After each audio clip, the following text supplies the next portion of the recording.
മെസ്സിയുടെ കേരള സന്ദർശനവുമായി ബന്ധപ്പെട്ട വലിയ വിവാദങ്ങൾ ഇപ്പോൾ ചർച്ചയായി മാറിക്കൊണ്ടിരിക്കുകയാണ്. ഇപ്പോൾ കേൾക്കുന്ന വാർത്ത ആൻഡോ സഹോദരന്മാർക്കെതിരെ ജാമ്യമില്ലാ വാറന്റ് പുറപ്പെടുവിച്ചു.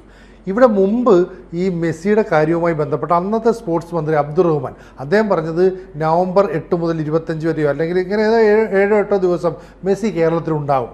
അതിനുശേഷം ഈ മരമുറി ചാനലിൻ്റെ ഉടമയായിട്ടുള്ള ആൻഡോ അഗസ്റ്റിൻ വാർത്താ സമ്മേളനത്തിൽ പറഞ്ഞു, എൻ്റെ ലക്ഷ്യം കേരളത്തിൽ ഫുട്ബോൾ വളർത്തുക, സ്പോർട്സ് വളർത്തുക, ടൂറിസം വളർത്തുക.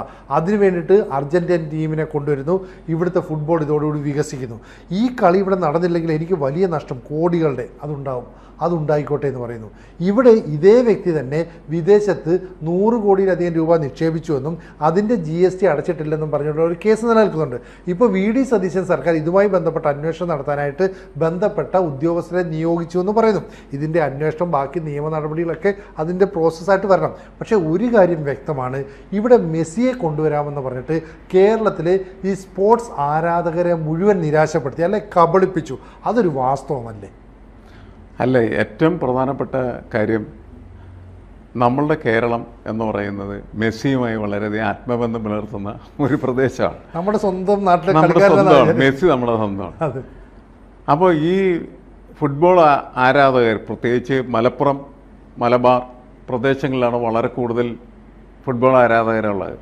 അവിടെയാണ് മത്സരം. ലോകകപ്പ് നടക്കുമ്പോൾ കാരണം നമ്മൾ ലോകകപ്പ് നടക്കുന്ന സ്ഥലത്തേക്ക് പോകണ്ട, മലപ്പുറത്തേക്കോ മലബാറിലേക്കോ പോയാൽ മതി, അവിടെയൊക്കെ ലോകകപ്പായിരിക്കുള്ളൂ. അത്രമാത്രം ഈ കപ്പിനെ അല്ലെങ്കിൽ ഈ കളിയെ ആരാധിക്കുന്ന ആളുകളാണ് നമുക്കുള്ളത്. നമുക്ക് അതൊരു അഭിമാനമാണ് ശരിക്കും പറഞ്ഞാൽ. അവിടെ മാത്രമല്ല, നമ്മളുടെ എല്ലാ പ്രദേശങ്ങളിലും നമ്മൾ കാണുന്ന എന്താണ്, വലിയ ഫ്ലക്സുകളാണ്. മെസ്സിയുടെ ഫ്ലക്സ്, അർജൻറ്റീനയുടെ ഫ്ലക്സ്, ബ്രസീലിൻ്റേത്, പിന്നെ റൊണാൾഡോൻ്റെ. ബാക്കിയുള്ളവർക്കൊന്നും വലിയ അത്തരത്തിലുള്ള മികവോ പുകവോ ഒന്നും കിട്ടുന്നില്ല എന്നുള്ളത് ശരിയാണ്. പക്ഷെ എന്തായാലും നമ്മൾ ഫുട്ബോൾ ആരാധകർ. അപ്പം നമ്മളുടെ ഒരു ആഗ്രഹം, നമ്മളുടെ ഒരു പ്രത്യാശ, നമ്മളുടെ പ്രതീക്ഷ എന്നൊക്കെ പറയുന്നതാണ് മെസ്സി വരുന്നു എന്നാണ്. ഇതിനെ വിറ്റ് കാശാക്കാൻ ശ്രമിച്ചു എന്നുള്ളതാണ് ആദ്യത്തെ പ്രശ്നം. രണ്ടാമത്തത് അത് ചതിയിൽ അവസാനിച്ചു എന്നുള്ളതാണ്. മെസ്സിയെ കൊണ്ടുവരും, അർജൻറ്റീന ടീമിനെ കൊണ്ടുവരും, കേരളത്തിലെ സ്പോർട്സിനെ വളർത്തും, വികസിപ്പിക്കും. വളരെ നല്ല മനോഹരമായ വാക്കുകൾ, പക്ഷെ ഒന്നും സംഭവിച്ചില്ല. അതിനു പകരം കേരളത്തിലെ മുഴുവൻ ആരാധകരെ നിരാശയിലാഴ്ത്തി മാറ്റിയ ഒരു സംഭവമായിട്ട് മാറിത്തീർന്നു. അതുകൊണ്ട് നമുക്ക് പെട്ടെന്ന് തോന്നുന്നൊരു കാര്യം എന്താണ്, അതൊരു വലിയ ചതിയായിരുന്നു എന്നുള്ളതാണ്. ആ ചതിയിൽ മാത്രം അത് ഒതുങ്ങി നിൽക്കുന്നില്ല. അന്ന് വലിയ വിവാദമായതായിരുന്നു കൊച്ചിയിലെ സ്റ്റേഡിയം ഈ ആൻഡോ സഹോദരന്മാർക്ക് കൈമാറി എന്നുള്ളത്. അതിലാണെന്ന് വെച്ചാൽ ഒരു രേഖയില്ല, ഒരു ഗ്യാരണ്ടി ഇല്ല, ഇൻഷുറൻസ് ഇല്ല, ഒരു കുന്തയില്ല. എല്ലാ നടപടിക്രമങ്ങളെയും അട്ടിമറിച്ചുകൊണ്ട് അത്തരം ഒരു പ്രവർത്തനങ്ങളിലേക്ക് നടക്കാൻ, സർക്കാരിൻ്റെ പ്രവർത്തനങ്ങളൊക്കെ അങ്ങനെ അട്ടിമറിച്ച് നടത്താൻ പറ്റുന്നതാണെന്ന് ചോദിച്ചാൽ അല്ല, പാടില്ല എന്നുള്ളതാണ്.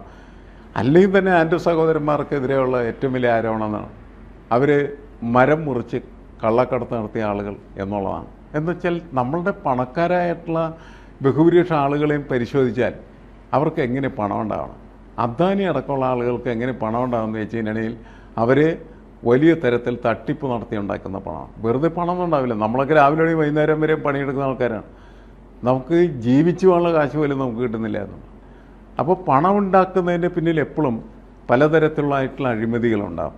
ചിലപ്പോൾ സർക്കാരിൻ്റെ ഫണ്ടായിരിക്കും അടിച്ചു മാറ്റിക്കൊണ്ടുപോകുക, സർക്കാരിൻ്റെ ഭൂമിയായിരിക്കും, സർക്കാരിൻ്റെ ഭൂമി പാട്ടത്തിനെടുത്തിട്ടായിരിക്കാം.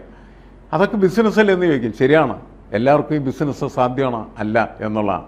അപ്പോൾ രാഷ്ട്രീയ നേതൃത്വവുമായി ബന്ധപ്പെട്ട് അതിനോട് ഒട്ടി നിൽക്കുന്നതായിട്ടുള്ള ആളുകൾക്കാണ് പലപ്പോഴും ഇത്തരത്തിൽ അഴിമതി നടത്താനായിട്ടുള്ള സൗകര്യങ്ങളുണ്ടാകുന്നത്. ഇവിടെ എന്താണെന്ന് വെച്ച് കഴിഞ്ഞിടയിൽ ഒരു ചാനൽ മുതലാളി തന്നെ ഇതെല്ലാം നടത്തുകയും പ്രവർത്തിക്കുകയും ഒക്കെ ചെയ്യുന്ന അന്തരീക്ഷം നമ്മൾ കാണുന്നത്.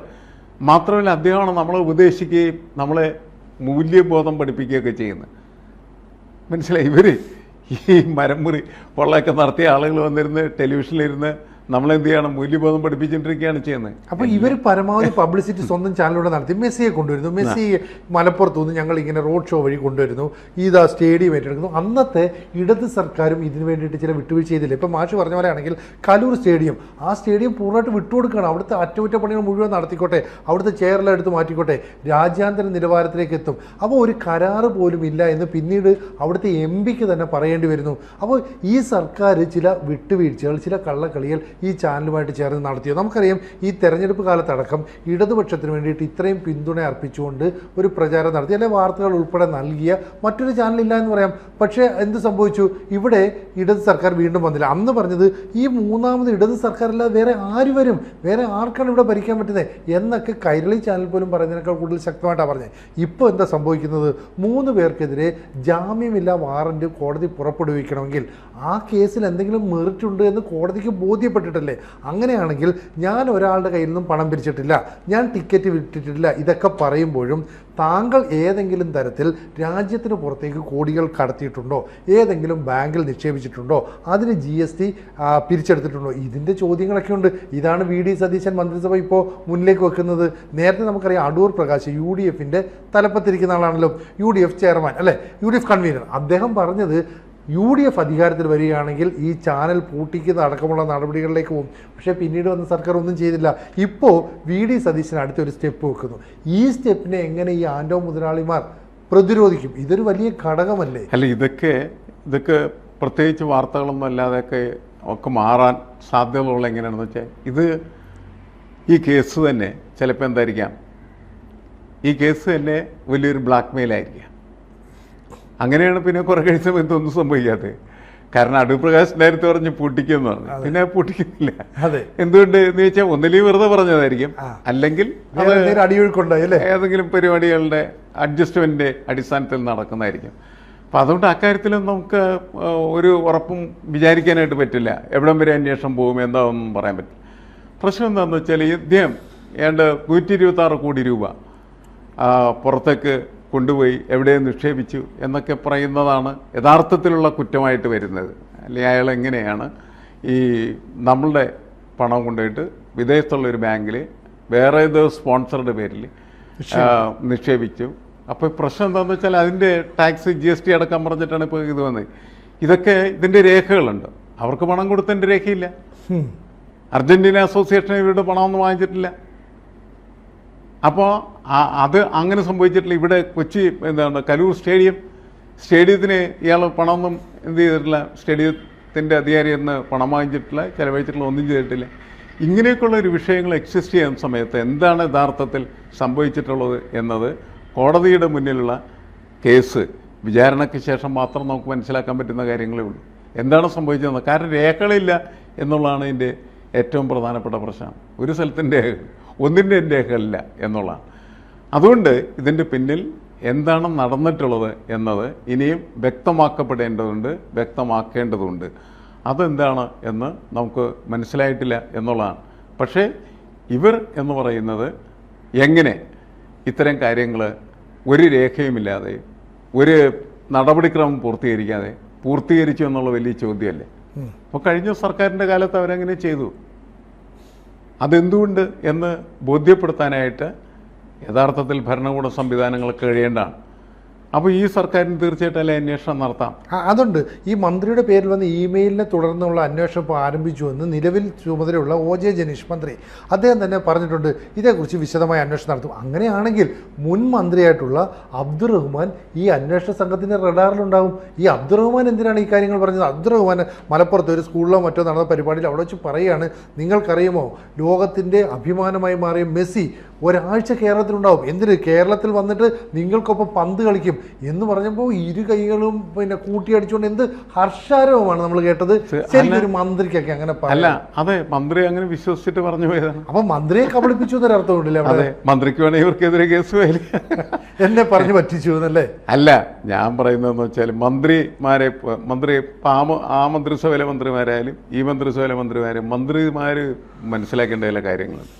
അവർക്ക് കൃത്യമായിട്ട് ഉത്തമ ബോധ്യം വന്ന കാര്യങ്ങളെ അവർ ജനങ്ങളോട് സംസാരിക്കാൻ പാടില്ല. പൊതുസമൂഹത്തിൽ പറയുമ്പോൾ അത് ബോധ്യം ഉണ്ടാവണം. അതിൻ്റെ ഉത്തരവാദിത്വം ബാധ്യത അവർക്കുണ്ട്. അതൊന്നും ഇവർ പരിപാലിക്കാറില്ല എന്നുള്ളതാണ്. ഇപ്പോഴും ഇപ്പോഴത്തെ മന്ത്രിമാരും ഒക്കെ അങ്ങനെ തന്നെ സംസാരിച്ച് നടക്കുന്ന കാഴ്ച നമ്മൾ കണ്ടുകൊണ്ടിരിക്കുന്നത്. ശരിയല്ലേ ഇവന്മാർ? ഇവർ മന്ത്രിയാണ് എന്ന് മനസ്സിലാക്കി, കാര്യങ്ങൾ കൃത്യമായിട്ട് മനസ്സിലാക്കി, തനിക്കുത്തമമായ ബോധ്യം വന്ന കാര്യം അത് മാത്രം ആളുകളുടെ പറയുക. അങ്ങനെയാണെങ്കിൽ ആളുകൾക്കതൊരു ആശ്വാസമായിരിക്കും. ഇത് ആരെങ്കിലും ഒരാൾ വന്ന് പറഞ്ഞു മെസ്സി വരുമെന്ന് ഈ സ്പോൺസർ പറഞ്ഞപ്പോൾ തന്നെ അയാൾ പോയിട്ട് അവിടെ സ്കൂളിൽ, അത് ഭയങ്കര കയ്യടി നേടുന്ന കാര്യമാണ്. പക്ഷേ അതേപോലെ അയാൾ മനസ്സിലാക്കേണ്ട കാര്യം, താനിങ്ങനെ പറഞ്ഞിട്ട് പിന്നെ മെസ്സി വന്നില്ലെങ്കിൽ തനിക്കെന്താണ് സ്ഥിതി, അല്ലെങ്കിൽ തൻ്റെ ക്രെഡിബിലിറ്റിക്ക് എന്ത് സംഭവിക്കും എന്ന് പറയുന്ന ഒരു ചിന്ത അയാൾക്ക് വേണ്ടേ? അതെ. ആ ചിന്തയൊന്നും ആ മന്ത്രിക്ക് ഉണ്ടായിരുന്നില്ല. അതുകൊണ്ട് അയാൾ വെറുതെ വിളിച്ചു പറഞ്ഞു. ആളുകൾ കരുതിയതെന്ന് വെച്ചിട്ടുണ്ടെങ്കിൽ ശരിയായിരിക്കുമെന്നാണ് ആളുകൾ കരുതി പോയിരുന്നത്. ഇനിയിപ്പോൾ ആരെങ്കിലും വന്ന് മെസ്സി വരുമെന്ന് പറഞ്ഞാൽ വരിക എന്ന ആൾക്കാർ ചോദിക്കാൻ സാധ്യത കൂടുതലാണ്. കാരണം ആളുകൾ ഒരിക്കൽ പറ്റിക്കപ്പെട്ടു. അതാണ് പ്രശ്നം. അപ്പം ജനങ്ങളെ പറ്റിക്കുന്ന ഇവർക്ക് വളരെ കൃത്യമായിട്ടുള്ള രീതിയിൽ ശിക്ഷ കിട്ടുന്നതാണ് നല്ലതെന്നാണ് എനിക്ക് തോന്നുന്നത്. അപ്പോൾ ശരിക്കും പറഞ്ഞാൽ ഇപ്പോൾ മെസ്സിയെ സംബന്ധിച്ചുള്ള ഈ വിവാദത്തിനൊരു ശാശ്വത പരിഹാരം ഉണ്ടാകണമെങ്കിൽ ഈ അന്വേഷണം കൃത്യമായ രീതിയിൽ നടക്കുക. ഇവർ വിദേശത്തേക്ക് പണം കടത്തിയിട്ടുണ്ടെങ്കിൽ അതിനെക്കുറിച്ച് അന്വേഷിക്കുക. മന്ത്രിയെ കബളിപ്പിച്ചിട്ടുണ്ടെങ്കിൽ ആ കാര്യം ഉത്തരം പറയുക. ഒരു ചാനൽ കയ്യിലുണ്ടെങ്കിൽ എന്ത് കാര്യവും എന്ത് തെറ്റായ വിവരവും ഒളിപ്പിക്കാൻ കഴിയും എന്നുള്ള ഒരു വിദ്യാധാരണ ഉണ്ടെങ്കിൽ അതും തകർത്ത് കെട്ടേണ്ടതല്ലേ? അല്ല, അത് അവരുടെ വിശ്വാസം എന്താണെന്ന് പറയാം. അങ്ങനെ നമ്മളുടെ ഒരു ചൊല്ലുണ്ട്, ഒരു പട്ടി മറ്റൊരു പട്ടിയെ കടിക്കില്ലെന്ന്. ആ ചൊല്ലി വെച്ചിട്ടാണ് ഇവരിങ്ങനെ വിശ്വസിക്കുന്നത്. കാരണം ഒരു ചാനലിനെ മറ്റൊരു ചാനലിൽ എന്ത് ചെയ്യില്ല, ഉപദ്രവിക്കില്ല. പക്ഷെ അതൊന്നും അങ്ങനെ, കാരണം സോഷ്യൽ മീഡിയ ഉള്ളിടത്തോളം കാലം ഇവർക്ക് രക്ഷയില്ല. എത്ര ഒളിച്ചു വെച്ചാലും അത് പുറത്ത്, എത്ര ഒളിപ്പിച്ചാലും അത് പുറത്തു വരാനായിട്ട് സോഷ്യൽ മീഡിയയുടെ